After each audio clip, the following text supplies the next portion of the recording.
막내 시조 대조영이 사망하고 이어 장남 대무예가 즉위하였습니다. 이름처럼 무예 그 자체였던 왕, 바로 발해의 2대 왕 무왕입니다. 고왕 대조영이 건국한 발해는 무왕 때에 눈에 띄게 성장하였습니다. 연호를 비난으로 정하겠다.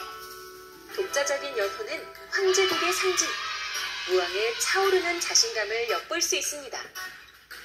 지속적으로 대외 펌핑을 시도한 무왕. 727년에는 발해 역사상 처음으로 일본에까지 사신을 보냈습니다. 대국으로서 여러 번들을 감독하며 고구려의 옛 땅을 회복하고 부여의 풍속을 지녔다. 이렇게 자신감 뿜뿜하던 발해를 아니 꼽게 보던 나라가 있었으니 나야 나. 당나라였습니다. 예사롭지 않은 발해의 행보에 심기가 불편해진 당은 발해의 후방에 위치한 흑수말갈에 손을 뻗었습니다. 오호라, 이것 봐라. 자칫하다가는 당과 흑수말갈에게 쌈 싸먹힐 상황. 무왕은 결단을 내렸습니다. 대문예, 당과 짝짝꿍하는 저 흑수말가를 박살내고 와라. 무왕은 친동생 대문예를 통해 흑수말갈을 공격하여 당의 계획을 깨뜨리려고 했습니다. 그런데 형님, 아니 폐하, 지금 흑수말가를 치는 것은 당과 한판 뜨자는 겁니다. 제정신이세요?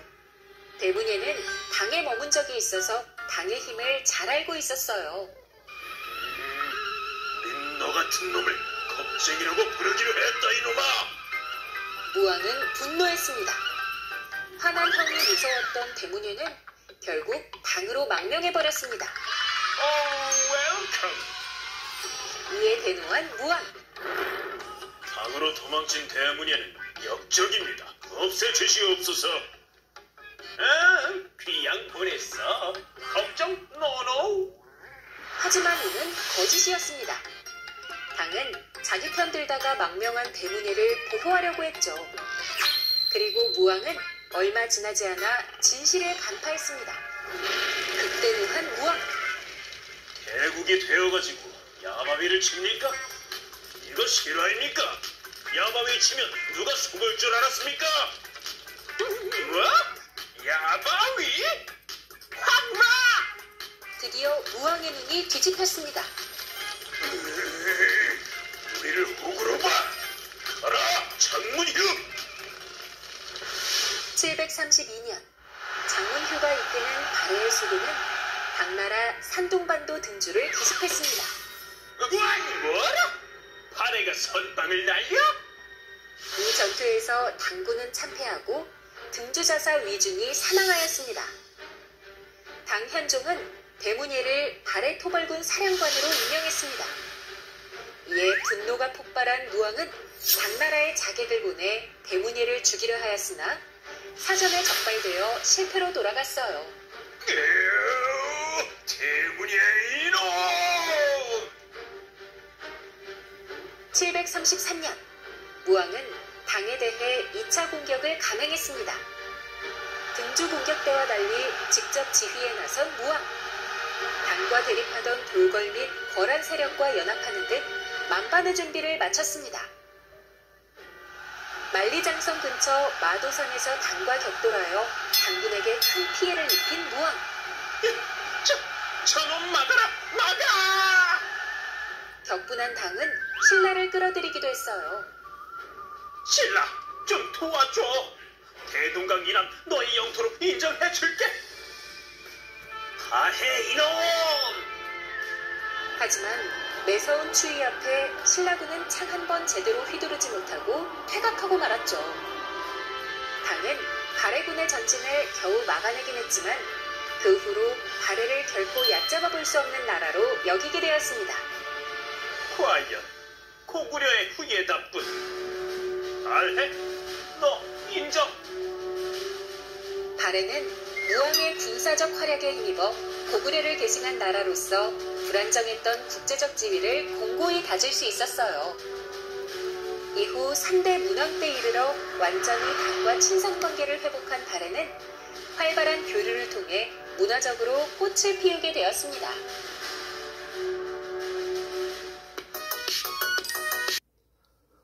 이 사람 것도 굉장히 잘 정리가 되어 있는 것 같아. 그래서 이 사람 것도 한번 들어보자. 였습니다. 하지만 신기하게도 결국 승자는 제일 약하다 생각했던 신라였죠. 그러나 고구려가 멸망했지만 고구려의 영광을 그리워하는 사람들이 생기고 결국 이 고구려를 계승한 나라가 생겨나게 됩니다. 한때 드넓고 강대한 힘을 자랑했던 고구려가 신라와 당나라의 연합인 나당연합에 의해 멸망해버리고 맙니다. 고구려를 차지한 당나라는 다시 고구려가 부활하지 못하게 하려고 고구려의 왕과 귀족을 뿔뿔이 흩어지게 만들어 버립니다. 이 중 영주라는 곳에는 한때 고구려의 장군이었던 대조영이란 사람이 있었습니다. 이 영주에는 대조영뿐만 아니라 당의 지배를 받던 고구려 유민들, 말갈족, 거란족 등이 있었죠. 이 중 거란족이 당의 통치에 불만을 품고 반란을 일으켜서 이 혼란스러운 틈을 타 대조영은 고구려 유민과 말갈족을 이끌고 영주를 탈출을 시도하죠. 탈출하는 대조영을 잡으려고 쫓아오는 당의 군대와 맞서 싸우는 대조영은 당나라 군대를 물리치고 동모산이라는 곳에 도읍을 정해 새 나라를 세우니 그 나라 이름을 발해라고 하였습니다. 이로 인해 남쪽에는 신라, 북쪽에는 발해라는 두 나라가 있는 남북국 시대가 시작된 것이죠. 발해는 고구려 유민과 말갈인으로 구성된 국가였는데 대부분 지배층은 고구려 유민들이었고 대조영과 같은 대씨가 지배층이었지만 옛 고구려 왕족 출신인 고씨들도 있었죠. 이를 통해 발해가 고구려를 계승했다는 걸 알 수가 있죠. 발해는 일본과도 교류를 자주 했는데 일본이 보낸 편지나 문서 중에는 발해가 스스로 자신을 고려라고 표현하는 부분이 있습니다. 이 고려는 고구려의 또 다른 표현이기 때문에 이를 통해서도 발해가 고구려를 계승한 나라라고 볼 수 있죠. 대조영의 뒤를 이은 무왕은 강력한 힘으로 영토를 넓혀 나갔습니다. 한껏 자신감이 가득 찬 무왕은 시간은 나를 중심으로 흐른다라고 하며 자신이 왕이 된 연도를 인한 1년이라고 하여서 새로운 연호를 쓰기 시작합니다. 이렇게 연호를 쓰는 것은 자신과 나라에 대한 자신감이라 할 수 있죠. 이렇게 성장해가는 발해의 위협을 느낀 당나라는 주변의 신라와 흑수 말가를 꼬드겨서 발해를 견제하기 시작합니다. 주변 나라들이 자신을 견제하니까 가만히 있을 수 없던 발해는 일본과 친선관계를 맺어서 신라를 견제하면서도 장문휴라는 장군을 당나라에 보내 공격하도록 하는 등 당나라와 사이가 좋지 않았죠. 여기가 산둥반도야. 산둥반도. 당나라도 공격한 왕이다. 이런 식으로 기억하시면 될 겁니다. 무왕의 아들 문왕이 즉위하였습니다. 문왕에 이르러서도 발해는 영토를 넓혔습니다. 문왕은 당과의 다툼을 끝내고 화해를 요청하고 우호관계를 회복하죠. 당의 좋은 문물을 적극적으로 받아들이게 되었던 것입니다. 문왕은 수도를 동모산에서 중경으로 한 번, 상경으로 두 번, 이렇게 두 번 옮기고 나라의 통치체제를 가다듬으면서 왕권을 강화하기 시작하죠. 문왕은 문화적으로 나라를 운영한 왕이다. 이렇게 외우십니다. 문화적이니까 당과의 우호관계를 회복하고 통치체제를 정립했다라고 하시면 됩니다. 문왕이 죽고 혼란한 시기 이후 선왕이 즉위하면서 영토를 엄청나게 넓히게 됩니다. 이에 당은 발해를 바다 동쪽에 잘 나가는 나라라고 하여서 해동성국이라고 칭했는데 이렇게 바다 동쪽에 잘 나가는 나라의 해동성국인 발해도 나라 내부로는 지배층끼리 권력 다툼으로 혼란한 시기를 겪었습니다. 이를 틈타 거란족이 쳐들어오면서 발해는 멸망해버리고 맙니다. 9세기에 거란에 의해 발해가 멸망했는데 이렇게 크던 나라가 갑자기 멸망한 점에 대해서는 아직도 미스테리한 점이 많습니다. 발해의 통치제도를 살펴볼까요? 여기서 통치제도라는 것은 나라를 돌아가게 하기 위해서 누가 무엇을 하는지 역할을 정하는 것이다 라고 보시면 됩니다.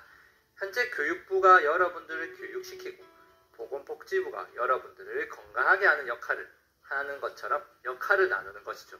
발해의 통치제도는 당의 제도를 본따서 만들었는데 삼성육부라는 통치조직을 구성하였습니다. 자, 이 삼성이라는 것은 법과 관련된 기관인데 법을 만드는 중대성, 법이 괜찮은지 평가하는 선조성, 법을 실제로 시행하는 정당성, 이 세 가지를 삼성이라 하였습니다. 법을 시행하는 정당성이 확실히 할 일이 많기 때문에 정당성을 좌사정과 우사정으로 나누고 다시 각각 세 개의 부서로 나누어서 할 일을 나누어서 일을 했죠. 이렇게 이 6개의 부를 육부라고 해서 그래서 이를 삼성육부라고 합니다. 특히 이 육부를 보면 이름이 충, 인, 의, 예, 지, 신 이렇게 유교적 덕목을 따온 것을 알 수 있고 이를 통해서 유교를 중시하는 나라였다는 것도 알 수 있죠. 이외의 기관들을 보면 나란 일을 잘 하는지 감시하는 감찰기관인 중정대, 서적을 관리하던 문적원, 교육을 담당하는 주자감 등의 기관도 있었습니다. 자, 이런 발해 삼성육부는 당나라의 통치 제도를 따왔지만 명칭이나 역할을 다시 재구성해서 발해만의 독자적인 통치 제도를 만들었다라고 할 수 있습니다. 발해는 땅이 굉장히 넓었기 때문에 실제 수도를 포함해서 5개의 수도가 있었습니다. 경이라는 것은 수도를 뜻하기 때문에 총 5개의 수도인 잠깐만. 경이 있었다라고 하죠. 또한 이 넓은 자, 이곳에서 좀 빼먹은 것이 있기 때문에 좀 보고 갈게. 자, 발해 통치 제도는 삼성육부. 자, 중요한 거. 삼성육부는 당나라 제도를 본떠 만들었지 이렇게 돼 있지. 그러니까 당나라 제도로 이제 가져왔는데 우리 실정에 맞게 발해의 실정에 맞게 다시 이렇게 고친 거야. 그대로 가져온 건 아니야. 본떠 만들었지만 이것만 들어간다. 독자적으로 운영하였다. 이 말이 들어가야 돼. 독자적으로 운영하였고 발해 통치 제도는 이 3개 성이 있는데 이걸 중심으로 움직였어. 이게 정당성 중심으로 나라가 통치 제도가 만들어졌고 그 다음 정당성에서 가장 높은 사람이 누구냐면은 대내상. 다시 정당성에서 가장 높은 사람이 대내상. 알아놔야 된다.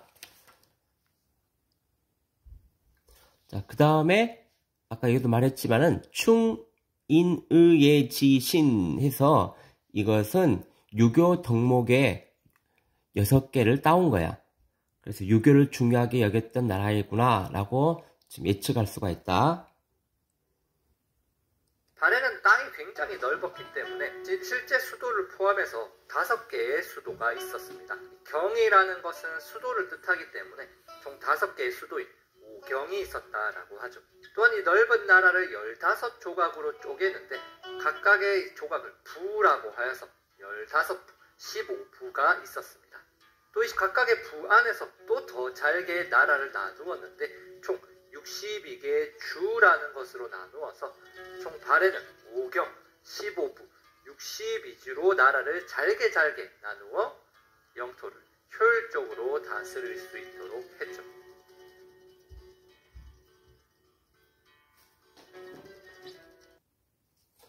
자, 이곳에서도 나라를 신라처럼 오소경, 신라는 오소경이잖아. 경주 말고 5개의 수도를 더 뒀었다. 신라는.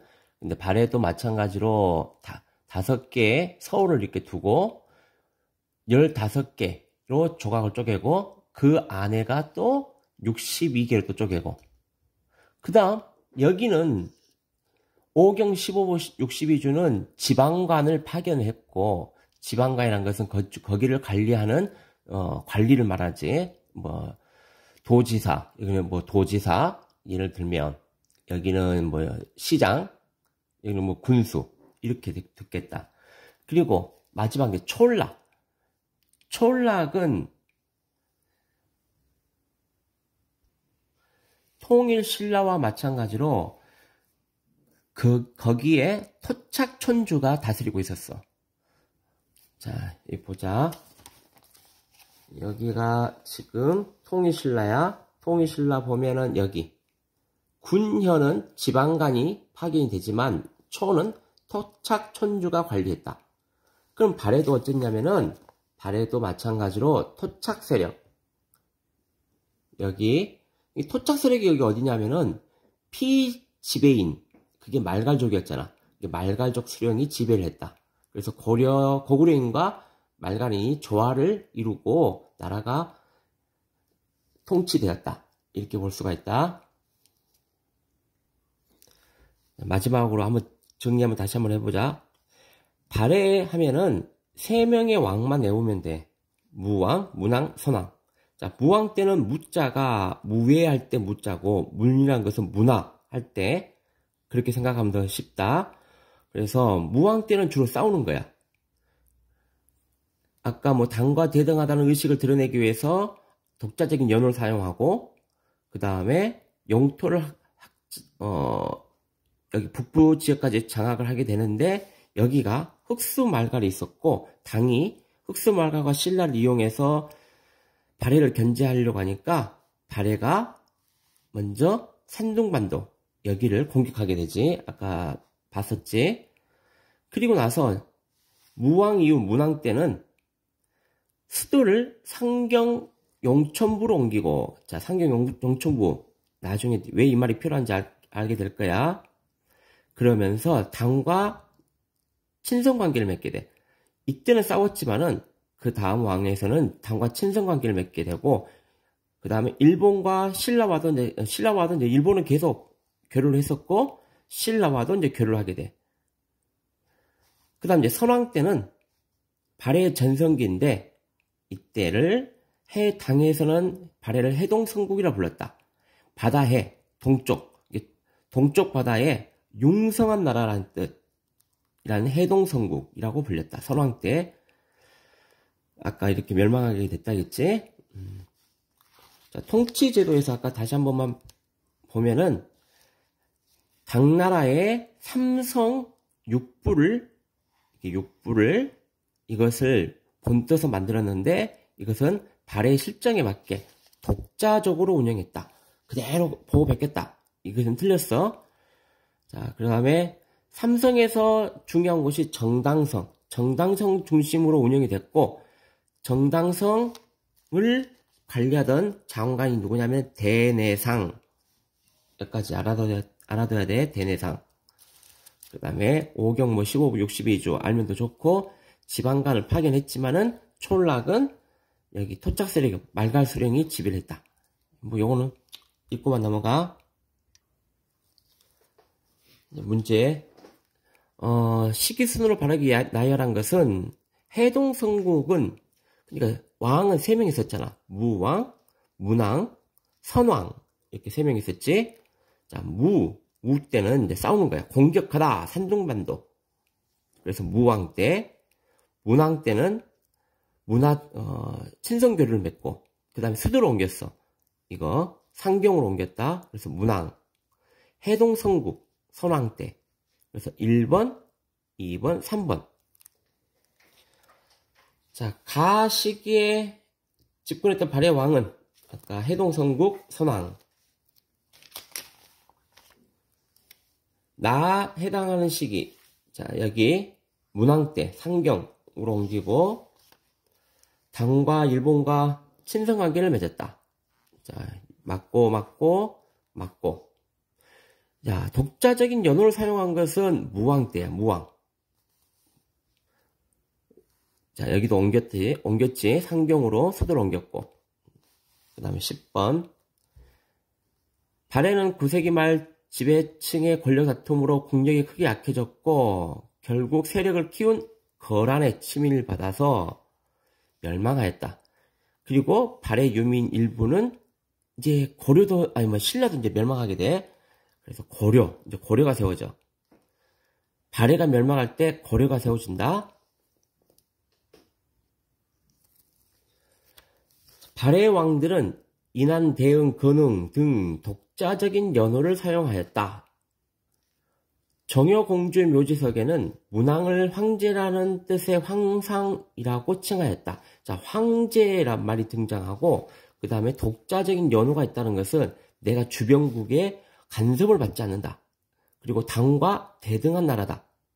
자, 이것을 유추할 수 있는 거야. 그래서 이거 4번.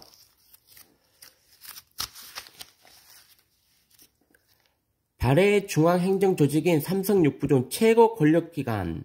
여기는 1번. 그게 정당하니까 1번이 정당하지. 그리고 여기서 제일 높은 사람은 대내상. 13번. 발해 중앙 정치 조직에 대한 설명을 옳지 않는 것은 당의 3승 6부를 받아들여서 조직을 정비하였다. 자, 뭐 자사정, 우사정, 정당성 밑에 자사정, 우사정이 있었고 그 6부가 있었고, 정당성의 장관은 시중은 이것은 통일신라 때 하백회의에 제일 높은 사람, 상대 등의 고난을 축소하고 집사부 중심으로 국정 운영하면서 집사부에서 가장 높은 사람이 시중. 이건 통일신라야. 신문왕 때 저렇게 했다. 그래서 시중은 통일신라. 그래서 이거 틀렸다. 3번이. 육부의 명칭은 유교 동목을 따서 이렇게 했다.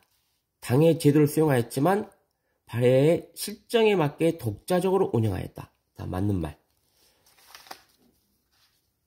옳지 않은 거. 5경 15부 62조가 있었고, 토착 세력인 말갈이 수령이 지배한 것은 이거는 촌락. 그래서 62주 여기까지는 다 지방간이 파견되었다. 뭐 요거는 뭐 알 필요가 별로 없고, 이런 거 많이 물어본다. 24번. 위와 같은 중앙 정치 조직을 가지고 있던 나라는 발해, 삼성, 육부. 위의 중앙 정치 조직은 당의 제도를 수용한 것이었으나 독자적으로 운영됐다. 그 독자성을 서술하시오. 발해의 삼성은 정당성을 중심으로 운영되었으며 정당성 아래 육부를 두어 행정신무를 담당하게 하였고, 육부의 명칭도 유교 덕목을 나타내는 말로 바꾸었다. 안 보였지? 다시. 그러니까 발해하고 당하고 다른 점이 뭐예요? 독자적으로 운영하였다면서. 그게 뭔데? 자, 다시 한번. 삼성 육부 중에서 정당성 중심으로 운영을 하였고, 이게 당과 다른 점을 말하는 거야. 정당성 중심으로. 그리고 실질적인 일을 보는 거. 실무라는 것은 실질적인 무자가, 무예할 때 무자가 아니라 업무할 때, 일할 때 무자야. 그래서 실질적인 일을 보는 것은 여기 육부. 그리고 이 육부의 이름도 당과 다르게 유교 덕목을 빌려와서 이렇게 명칭을 만들었다는 거. 그래서 자, 첫 번째 정당성 중심으로 운영되었고, 그리고 실질적인 일을 보는 것은 정당성 아래에 육부. 육부가 실무를 담당하게 하였고, 육부의 명칭도 유교 덕목을 나타내는 말로 사용했다. 이 세 가지 써야 된다. 또 서술형 나오면